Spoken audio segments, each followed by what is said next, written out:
my dear child. This is your Uncle Raj. Tonight I'll tell you the story of a wise and kind ruler, King Arav of the Golden Kingdom of Somangiri. Somangiri was a land of rivers and music, where farmers sang as they sowed their fields and children played by the shining streams. But one year, the skies forgot to rest. Rain poured without stopping for days, and then weeks. The rivers grew wild and angry, swallowing fields, houses, and bridges. People rushed to higher ground, crying for help. King Arav stood on his palace balcony, watching lightning split the dark sky. His heart ached for his people. He turned to his soldiers and said, "We will not hide in safety while our people suffer. Open the palace gates. Let everyone in." The ministers hesitated. They warned the king that opening the gates might flood the palace itself.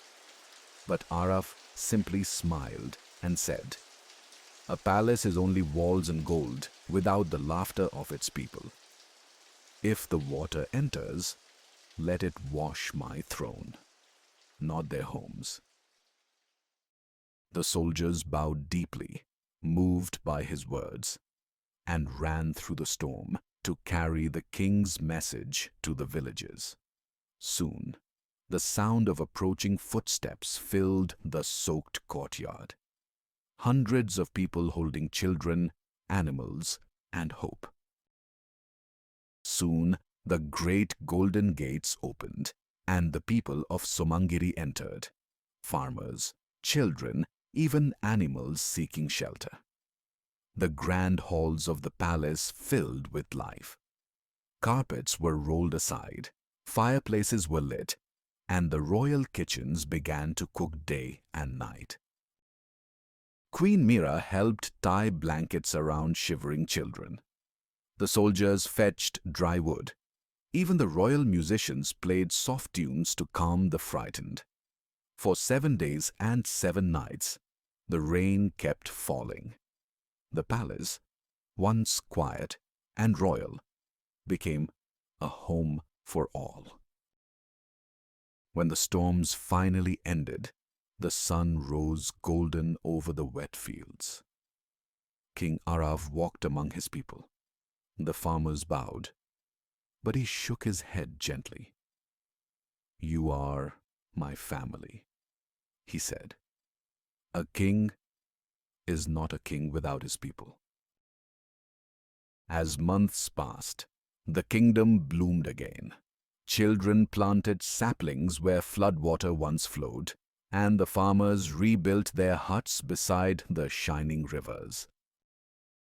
In the middle of the capital, the people built a tall stone pillar with a carving of King Arav holding open doors, to remind every future ruler that compassion is the greatest strength of all. Even travelers from faraway lands would stop to read the words carved below it. When the heart is open, even a storm becomes a song. That year, when the harvest returned, every family brought a little basket of grain to the palace, not as a tax, but as a thank you to the king who had opened his heart like a home. And even today, the people of Somangiri say, "When the rains come, remember, true kings build roofs, not thrones."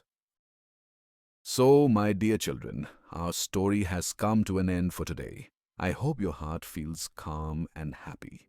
Now close your eyes, take a deep breath, and listen to this soft music. Good night, my little ones. Sleep peacefully.